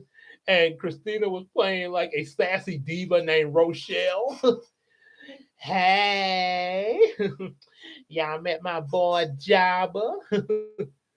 Oh, stop now. So yeah, we got to beat those one Rochelle, and I think they were supposed to Rochelle and Java. They was supposed to actually have I think it was something like a redemption or something like that. But yeah, but I do remember playing those roles there. Yeah, and that's I think that's pretty much the most I can remember of my acting history there. So yeah, that's pretty much the most of it. And yeah, I definitely look forward to venturing in some new acting adventures. One thing I got in mind is with the books I write, especially the current series I'm writing, Yumiko. I definitely want to, because my plan was wanting to get like an animated series, but after seeing the Sherlock Holmes play that EJ was in, I definitely, and because the director of that play, I know I actually, I went to school with the director of that play.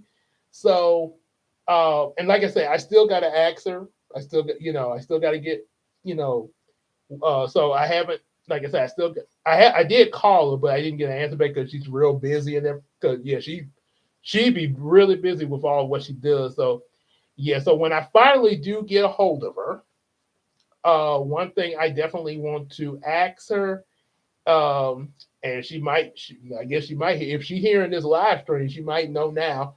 So one thing I definitely want to ask her is, would it be okay, uh, about my current book series, Yumiko, if we could, if to produce them as stage play performances, yeah. Something to kind of at least get it out there, is to start from somewhere.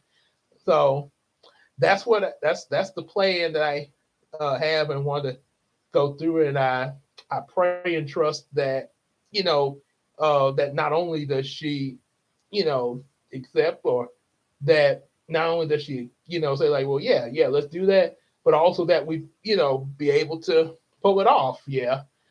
So, yep. So that, that's where I plan for my new acting adventures to go. And, and to say, producing my own work there. So until then, uh, gonna wrap it up here. Then, like I said, I really appreciate you all for coming, man. And like I say, this has been quite a stream. I think this was the best one this week. There, yeah, real good stream. Yeah, I really enjoyed y'all interaction and everything. Um, and EJ, he's got a stream tomorrow. I think he is, but like I say, as far as I know, he should be streaming tomorrow. But he will let you guys know. So just be checking his channel. Thanks, EJ. Thank you. Yep. Are you streaming tomorrow? Now, are you still planning to stream tomorrow? I do remember you saying that. I think you mentioned about a movie there. Hmm. Say you. Excuse me.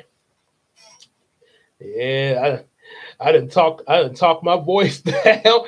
I'll get it back. Don't give me. Yeah, cause I need. Yeah. Okay. Cool. Okay, so yeah, we'll definitely. Yeah, because I remember you did say you was a week. You gonna be doing some weekend stuff. So all right, so we'll definitely uh be checking out EJ stream tomorrow and Saturday. If he, he'll I'm pretty sure he'll confirm that tomorrow. So yeah, we'll definitely be looking out for that, so we can have a good time on the EJS channel, just like y'all did here. Make sure you definitely like, share, and subscribe to both our channels.